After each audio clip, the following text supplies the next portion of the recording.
Hey everyone, good morning. It's my opportunity to kind of share a devotion with you again today. And of course, I was intending to carry on with my theme of devotions. But of course, it's not possible really for us to move past the harrowing events of the last couple of weeks and stay quiet about the heartbreaking and deeply disturbing circumstances that surround the death of George Floyd in Minneapolis. This was a truly horrific and devastating act of prejudice and arrogance, and it has enraged people of all nations, all nationalities, and all races around the world. Firstly, of course, our thoughts must go to the Floyd family and all of those who were personally impacted by this awful death.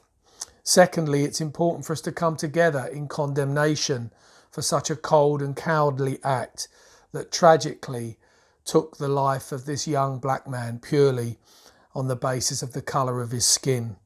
But thirdly, of course, we must recognise that we are all implicated in some way for the creation of a society that is so indifferent to the systemic injustices that exist under our very noses. We are all complicit, whether by action or by inaction. And it's no longer acceptable for us to say it's just not our problem. The ripples of this horrific crime have gone very deep and wide. It has struck a deep blow into the heart of humanity itself and has totally exposed as a lie the deluded notion that we live in a society that believes that all are equal under God. Of course, it remains true that we are all equal to God, but clearly there are people, systems, and regimes all around the world, including the US and the UK, that do not share that view or live by it. This is an evil that we must recognise exists within our society, and we must resist it at all levels. Even at a personal level, those like myself who would never see myself as racist or prejudiced, but we too must examine our hearts and root out any trace of prejudice or judgmentalism that does not flow from God's love within us. The narrative has changed. Racism is no longer limited to the stereotypical extreme right-wing fundamentalist, that image that we all have in our head. It is now just as present in the subtle nuances of discrimination and exclusion that are hidden deep within our society's systems and prevailing attitudes. And we just can no longer ignore this. I do want to say to those who, whilst you may condemn this killing, in some way you perhaps feel more distant from what happened.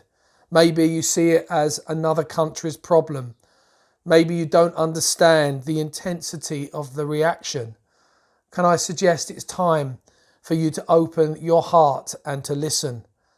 I'm sure we are all shocked and outraged by what has happened, but the real question that we must ask now, and it's a real challenge to my own life too, is that really enough? Is it enough to be shocked and disgusted? I believe we need to do more. We need to uncover the forces that drive this kind of evil in our world so that we can begin to find ways that we can respond and bring real change. We simply cannot allow this sickening and needless murder to be consigned to history without it provoking us into ushering in a change in the underlying ideologies that give birth to such hatred. It can be done. Nelson Mandela said this: "No one is born hating another person because of the colour of their skin, or his background, or his religion. People must learn to hate. But if they can learn to hate, then they can also be taught to love. Man's goodness is a flame that can be hidden but never extinguished."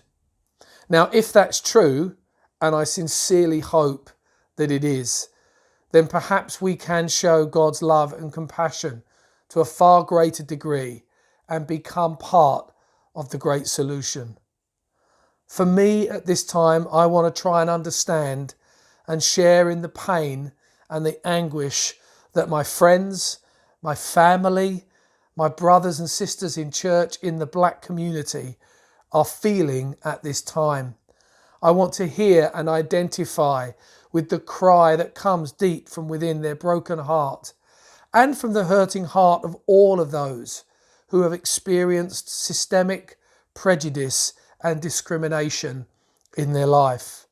I want to stand with them in their pain, in their heartache, and even in their anger, and join with them to eradicate this cancer from our world. But before we can change, we must seek to understand why this issue runs so deep and so painful, to understand why our black community feels so disenfranchised and so frustrated with the apathy of the society around them. And I include myself in that society. To understand, of course, we must listen, not just with our physical ears, but with our inner ears too. It's time that we listen with the mufflers off to our black brothers and sisters, friends, colleagues and family, to catch their heart in this and to bear their burden with them. You see, we are all made in the image of God. The Bible makes that clear. Each and every one of us. Let's not erase this image any further by allowing these injustices to continue. Of course, we cannot undo what has happened, but then neither can we unsee what we've seen or unhear what we've heard, and neither should we. We can't undo it, but we can unite together to bring change. On Sunday, I'll be speaking into this in a little more detail, and as a church, we will be praying for God's peace and wisdom and courage to help us to learn more together and to lead us forward. But for now, let's continue to pray for God to move miraculously in this moment. And let's continue to be salt and light and mirror His love into a dying and hurting world in an authentic way. God bless you. Have a good day today.